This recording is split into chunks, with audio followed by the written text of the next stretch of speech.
అన్నీ విన్న తర్వాత ముద్దాయికి బెయిల్ ఇవ్వడం అంత కరెక్ట్ కాదు అని చెప్పేసేత అంటూ ఉంటాడు జడ్జ్. అలా అంటూ ముద్దాయిని కానీ బెయిల్ ఇచ్చి బయటకు పంపిస్తే సాక్ష్యాలన్నీ తారుమారు చేసే అవకాశం ఉంది అని అనేసరికి రాజు అయితే షాక్ అవుతూ ఉంటాడు. ఇక ముద్దాయికి బెయిల్ క్యాన్సిల్ చేస్తున్నాను అని చెప్పేసి అంతా అంటూ ఉంటాడు. అలా అనగానే కావ్య వీళ్ళందరూ అయితే షాక్ అవుతూ ఉంటారు. తీర్పుకి అలా షాక్ అయి చూస్తూ ఉండిపోతూ ఉంటారు. ఇక అపర్ణ అయితే నువ్వు చెప్పిన సాక్ష్యం వల్ల నా కొడుకు జీవితం ప్రశ్నార్థకంగా మారింది. నీ వల్ల వాడికి శిక్ష పడేటట్లుగా ఉంది అని అయితే ఏడుస్తూ ఉంటుంది.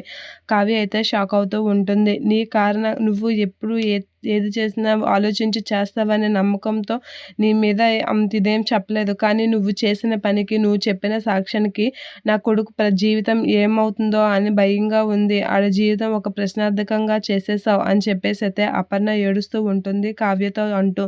ఇక కావ్య అయితే అది కాదత్తయ్య అని చెప్పడానికి ట్రై చేసినా సరే అపర్ణ ఏడుస్తూ అలా అంటూనే ఉంటుంది. అదంతా విన్న కావ్య అయితే షాక్ అవుతూ ఉంటుంది. అక్కడే ఉన్న అప్పు కూడా షాక్ అవుతూ ఉంటుంది. అయినా నువ్వు ఏవి చేసినా ఆలోచించి చేస్తావు కదా, ఈసారి మాత్రం అంత తెలివి తక్కువగా ఎలా చేసావు, నా కొడుకుని ఆ కేసులో ఇరికించేటట్లుగా ఎలా చేసావు అని అనేసరికి అది కాదు అత్తయ్య అనే కావ్య అనేసరికి బామ్మ వీళ్ళందరూ అయితే అలా చూస్తూ షాక్ అవుతూ ఉంటారు. రాజు పరిస్థితి తెలిసి ఇక కావ్య అయితే ఏం చెప్పలేక అలా చూస్తూ ఉండిపోతుంది.